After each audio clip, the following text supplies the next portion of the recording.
नमस्ते, मैं हूं आपके साथ दिव्यांश शर्मा। सबसे पहले हम बात करेंगे बजट सत्र और सियासत की। छत्तीसगढ़ विधानसभा के बजट सत्र के 12वें दिन भारतमाला प्रोजेक्ट में गड़बड़ी का मुद्दा फिर उठा, जिस पर नेता प्रतिपक्ष डॉक्टर चरणदास महंत ने मामले की सीबीआई जांच की मांग की। उन्होंने कहा 350 करोड़ से ज्यादा की गड़बड़ी हुई, ऐसे में सीबीआई जांच जरूरी है। राजस्व मंत्री टंकराम वर्मा ने कहा संभागीय आयुक्त से जांच करवाएंगे, दोषी जो भी अधिकारी होंगे उन्हें बख्शा नहीं जाएगा। लेकिन विपक्ष सीबीआई जांच की मांग पर अड़ा रहा।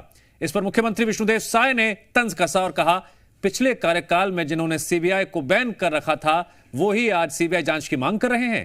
कांग्रेस जनता का विश्वास खो चुकी है। पूरा भारतमाला प्रोजेक्ट केंद्र सरकार के अधीन है। इसको राज्य सरकार का कोई व्यक्ति जांच करने में सक्षम नहीं है, इसलिए इसकी जांच सीबीआई से करा दी जाए।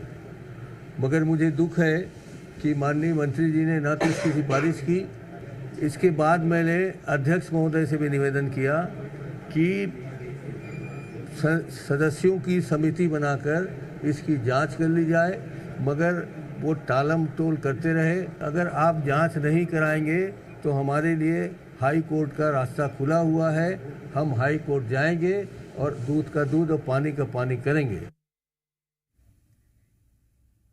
एसोसिएट एडिटर रुपेश गुप्ता हमारे साथ जुड़ गए हैं इस खबर पर विश्लेषण करने के लिए। रुपेश, भारतमाला प्रोजेक्ट, सवाल खड़े हो रहे हैं, सीबीआई जांच की मांग हो रही है, सरकार ने भी अपना इस पर पक्ष रखा, लेकिन यह तय माना जा रहा है कि आने वाले दिनों में इस पर सियासी संग्राम और ज्यादा बढ़ सकता है। देखिए, भारतमाला प्रोजेक्ट में अभी भारतीय जनता पार्टी की सरकार ने एक अधिकारी को निलंबित किया है, उसको अटैच किया है।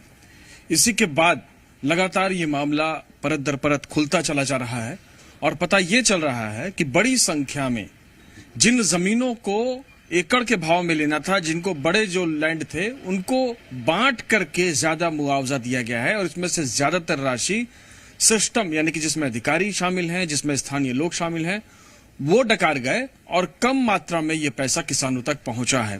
इस मामले की खुलासा होने के बाद से कांग्रेस लगातार इस मामले को लेकर के हमलावर है। कांग्रेस ने आज सदन में कहा कि कांग्रेस पार्टी के कार्यकाल का ये मामला भले ही है, लेकिन इसकी जांच कराई जाए और जांच कराने के बाद कार्रवाई की जाए। उन्होंने सीबीआई जांच की मांग की है और सीबीआई जांच की मांग नहीं होने पर नेता प्रतिपक्ष चरणदास महंत ने कहा है कि वो कोर्ट जाएंगे। तो कांग्रेस इसमें न्यायपालिका में जाकर के लड़ाई लड़ सकती है, सदन में लड़ाई लड़ रही है, लेकिन इसको लेकर के क्या कोई आंदोलन चलाएगी, इसको लेकर के स्थिति स्पष्ट नहीं है। इस बीच में मुख्यमंत्री विष्णुदेव साय ने कहा कि कांग्रेस की करनी और कथनी में बहुत फर्क है। कांग्रेस कहती कुछ है, करती कुछ है। इसी सीबीआई को कांग्रेस शासन ने बैन किया हुआ था और अब खुद सीबीआई की बात कर रही है। तो ऐसे में उसकी किस बात पर भरोसा किया जाए? सिर्फ राजनीति कर रही कांग्रेस मुद्दे से ध्यान भटकाने की कोशिश कर रही है। इस मामले में सरकार सजग है और सरकार लगातार कार्रवाई कर रही है। तो कुल मिलाकर के ऐसी परिस्थिति है जिस परिस्थिति में लगातार कांग्रेस और बीजेपी एक दूसरे पर हमलावर हैं।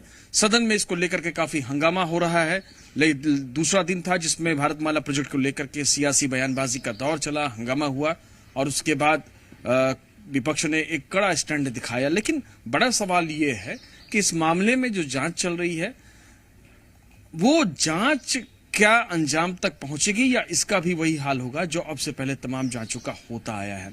इस बीच में सरकार जरूर ये कह रही है कि कार्रवाई की जाएगी, दोषियों को बख्शा नहीं जाएगा, लेकिन लोग ये बता रहे हैं, जानकार ये कह रहे हैं कि इसमें बड़े बड़े रसूखदार जो राजनीतिक तौर से जुड़े हुए लोग हैं उनके भी नाम शामिल हैं, वो भी इसके लाभार्थी रहे हैं। तो कहीं वो ना एक्सपोज हो जाए, उनको ना नुकसान हो जाए, इस बात को लेकर के लगातार दबाव है और कहीं ना कहीं इसी बात को लेकर के कांग्रेस हमलावर है, कहीं ना कहीं इसी बात को लेकर के भारतीय जनता पार्टी भी कार्रवाई की बात कर रही है। तो बहुत सारे सवालों के बीच में सियासत भी चल रही है और सियासी घमासान भी जारी है। ठीक है रुपेश, जानकारी के लिए आपका शुक्रिया।